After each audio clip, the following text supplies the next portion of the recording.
오늘도 클릭해주셔서 감사합니다. 구독과 좋아요 부탁드립니다. 한국 미래전 무기들의 중국이 발칵 뒤집히다. 중국 불법 어선들이 가장 두려워하는 한국. 최근 국제정세를 뒤흔든 사건이 있었습니다. 이스라엘 팔레스타인 지역 분쟁으로 인한 대규모 미사일 공습이 이루어진 것인데요. 전세계의 우려와 관심이 집중된 이곳에서 크게 주목을 받은 첨단 무기가 있는데 바로 이스라엘이 보유한 대공방어 체계인 아이언돔이었습니다. 팔레스타인 무장단체인 하마스는 이스라엘 주요 도시인 예루살렘과 텔아비브에 3,150여 발의 로켓포를 발사했는데요. 그러나 아이언돔은 90에서 95%의 적중률로 적의 공습을 막아내어 이스라엘이 받은 피해를 극히 최소화시켰습니다. 이스라엘은 이번 사태를 통해서 아이언돔의 방어 능력을 과시하며 본격적인 마케팅에 들어갔는데요. 그러나 아이러니하게도 세계 각국의 반응은 냉소적이었습니다. 오히려 아이언돔의 치명적인 약점을 발견한 계기가 되었다며 전자식 무기를 더 적극적으로 도입해야 한다고 주장하고 있는 것인데요. 아이언돔의 방어 능력은 실로 대단하지만 운용 예산이 어마어마해 보다 저렴하고 효율적인 레이저 무기 도입을 해야 한다는 것이죠. 아이언돔의 주 요격 대상은 하마스가 마르고 닳도록 서대는 가삼 로켓입니다. 높은 수준의 요격률을 자랑하는 아이언돔이지만 한 발에 수십만원 수준인 가삼 로켓을 요격하기 위해서 한 발에 5천만 원이나 하는 아이언돔 요격 미사일을 쓰는 것은 재정적으로 큰 부담이 될 수밖에 없는 것이죠. 가삼 로켓 한 발이 80만 원 정도 한다는 걸 생각해보면 로켓과 미사일의 비율을 1대1로 계산해봐도 방어자가 공격자보다 63배의 비용을 들인다는 것인데 이 정도 돈을 소비하게 하는 것만으로도 하마스의 로켓 기습 공격이 충분한 값어치를 하는 것으로 보여집니다. 결국 세계 각국은 다른 대안을 찾아 나섰는데요. 바로 전자무기 체계로 첨단 요격 무기라고 할 수 있는 레이저 요격 시스템입니다. 레이저는 빛의 속도로 발사되기 때문에 사실상 회피가 불가능하고 탄환이나 포탄처럼 포물선으로 날아가지 않고 직진하기 때문에 정확성이 매우 뛰어납니다. 거기에 아이언돔과 달리 가성비 면에서 큰 메리트가 있는데요. 출력에 따라 차이가 있지만 레이저는 한 발에 1,000에서 2,000원 정도의 비용밖에 들지 않습니다. 현재 세계적으로 차세대 무기로 손꼽히는 레이저 무기에 앞장서고 있는 나라는 미국과 이스라엘, 중국, 그리고 한국입니다. 이미 한국은 지난해 9월 충남 태안에 있는 국가연 안흥시험장에서 이뤄진 위력 시범을 통해 20kW 출력 레이저빔이 1km 거리에 떨어져 있던 철판 표적을 뚫어 무기화에 성공하였습니다. 시연에 쓰인 표적은 북한 노동미사일이나 2014년 파주에서 발견된 북한 무인기와 동일한 재질로 지적되었는데요.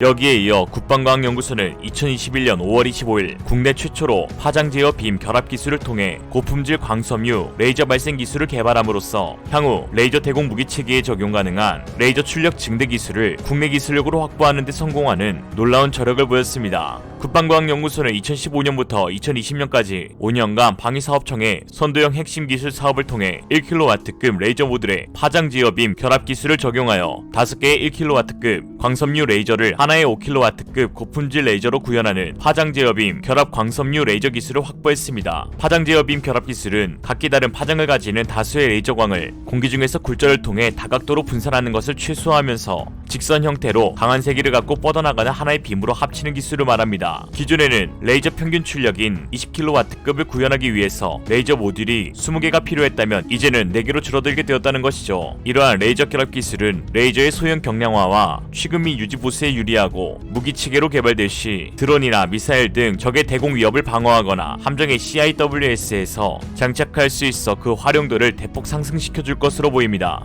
이번 연구를 통해 국방과학연구소는 향후 10년 이내 레이저 무기 분야를 선도하는 것을 목표로 삼고 있으며 수십 킬로와트급 레이저와 수백 킬로와트급 레이저를 개발하는데 연구를 집중해 나갈 계획입니다. 일반적으로 드론을 격추하는데 20에서 40킬로와트, 대전차 미사일을 파괴하는데 100킬로와트, 순항 미사일을 무력화하는데 300킬로와트가 필요한 것으로 알려져 있습니다. 한국 국방부가 차세대 게임 체인저로 분류한 레이저 무기의 최대 강점은 바로 속도입니다. 레이저는 무려 초당 30만 킬로미터를 날아가는데요. 지난 11월 러시아가 공개한 극초음속 미사일이 마하 8, 초당 2500m의 속도를 자랑했지만 이 역시 레이더 속도에 비하면 귀여운 수준이죠. 표적이 아무리 빨라도 레이저를 피하거나 레이저 공격에 맞대응하는 것은 사실상 불가능합니다. 레이저는 또한 극도의 정밀 타격이 가능한 무기인데요. 레이저 무기는 고출력 에너지를 모아 개별 표적을 조준할 수 있습니다. 레이저 무기는 개인 소총의 5.56mm 탄환보다 좁은 틈을 통해 높은 강도의 레이저를 조준해 표적을 제압할 수 있습니다. 이러한 장점으로 인해 좁은 지역에서 밀집되어 있는 아군의 피해를 최소화할 수 있죠. 재래식 무기에 쓰이는 탄약은 폭발력이 커서 선을 하나 두고 대치하고 있는 한국과 북한이 한반도에서 사용하기에는 상당히 위험합니다. 거의 같이 죽자 수준이죠. 탄약부대나 탄약고, 아군 무기체계 등 아직 발사되지 않은 탄핵이 터져 아군에 피해를 줄 수 있고, 인구 밀집 지역이 많은 우리나라 같은 경우 자칫 민간인의 피해로 번질 수 있게 됩니다. 반면 레이저 무기는 폭발할 확률이 낮은 전기장치에 의해 가동됩니다. 딱 맞을 놈들만 정확히 겨냥해 요격할 수 있죠. 또한 앞서 언급한 바와 같이 레이저 무기는 발사 비용과 운용 유지 비용 면에서 그 어떤 무기보다 저렴한데요. 한국이 가지고 있는 대공방어 체계인 사드 미사일의 한 발 가격은 110억 원이고, 사드 기지 건설 비용과 운용 유지 비용은 천문학적 수준입니다. 신궁과 같은 국산 지대공 미사일 한 발 역시 단가가 약 2억 원인 것으로 알려져 있습니다. 반면 레이저 무기는 1회 발사 비용이 몇천원 수준으로 저렴하며 항공작전, 지상작전, 해상작전에서 모두 쓰여 활용도가 매우 높습니다. 특히 해상작전 때 함정에 설치된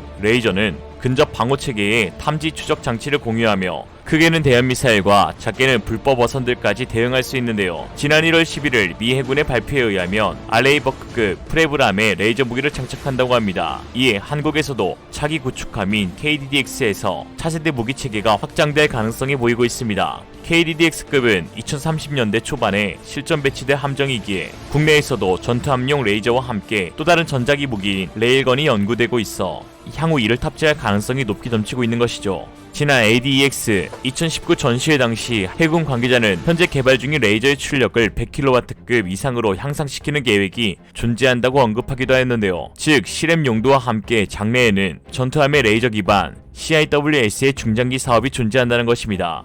아직까지 레이저 무기를 전력화한 나라는 많지 않습니다. 이 때문에 국제적인 교전 규칙이 정해지지 않았는데요. 다만 국제적으로 레이저 무기는 사람을 향해 발사하면 안 된다는 정도의 가이드라인만 있을 뿐입니다. 미 해군도 해상에서 레이저 무기를 사용할 경우 군인이 아닌 함선만을 조준해 사용한다는 규칙을 정해두었습니다. 그러나 역시 민폐짓을 일삼는 중국군은 국제사회의 규칙과는 정반대의 길을 걷고 있습니다. 중국군은 표적을 일시적으로 실명시키거나 현혹시킬 수 있는 레이저 무기들을 배치했고, 미국 국무부는 중국이 국제협약을 위반했다며 우려를 나타내고 있습니다. 최근 중국군에 배치된 실명 레이저 무기는 BQ-905, WJG-2002, PY-132A와 PY-132A, DLW 등 4종류로 밝혀졌습니다. 특히 지난 2019년 5월에는 남중국해에서 작전을 펼치던 호주 해군 헬리콥터가 중국 어선으로부터 레이저 공격을 당해 충격을 주기도 하였습니다. 호주군 연구기관인 라트보르 아시아 소장 유엔 그레이엄은 지나가는 어선으로부터 헬기 조종사들을 향해 레이저빔이 발사됐다며 조종사들로서는 예방의학적인 이유로 헬기를 즉각 착륙시켜야 한다고 전했습니다.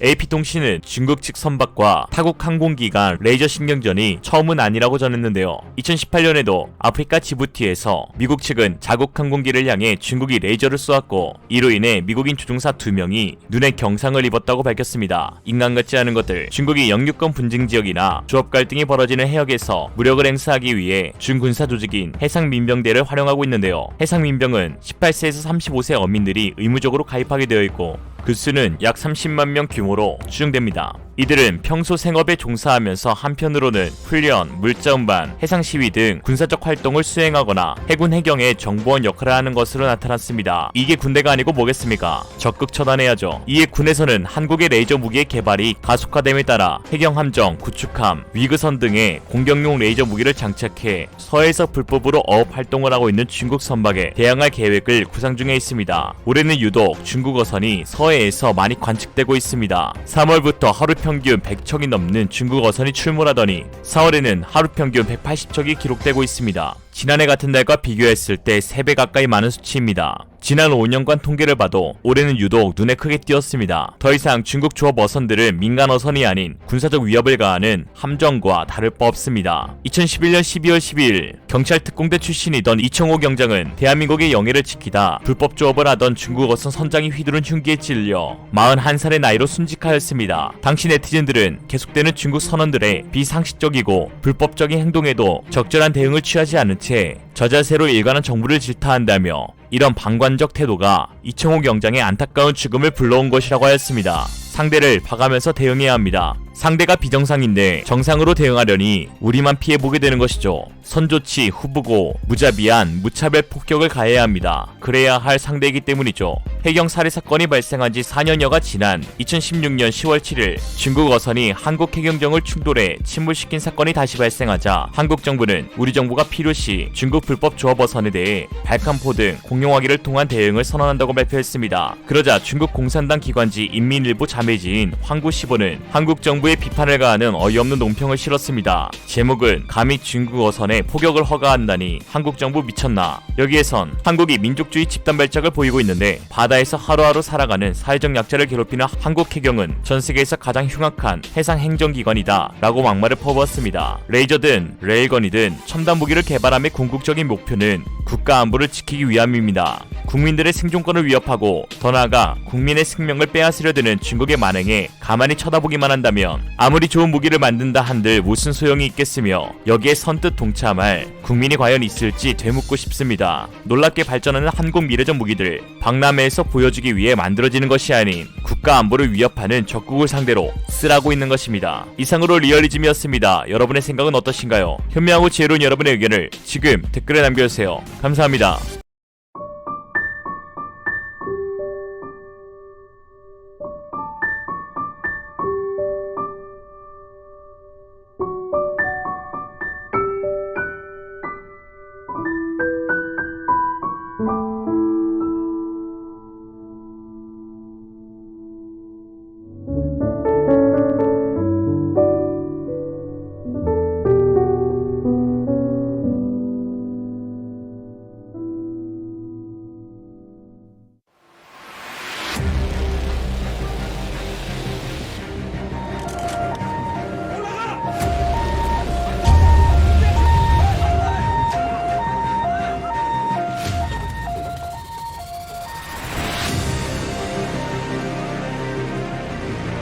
서해상에서 불법 조업 중인 중국 어선을 납포하는 과정에서 해경 특공대원 2명이 중국인 선장에 휘두른 흉기에 찔렸습니다.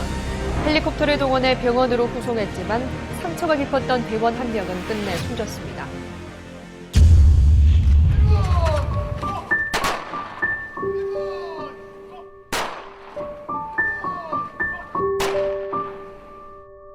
등선을 해서 선원들을 제압을 하고 제가 이제 먼저 조타실에 들어갔습니다. 조타실 들어가고 제일 먼저 들어가시죠. 조타실 들어가고 선장을 제압을 하고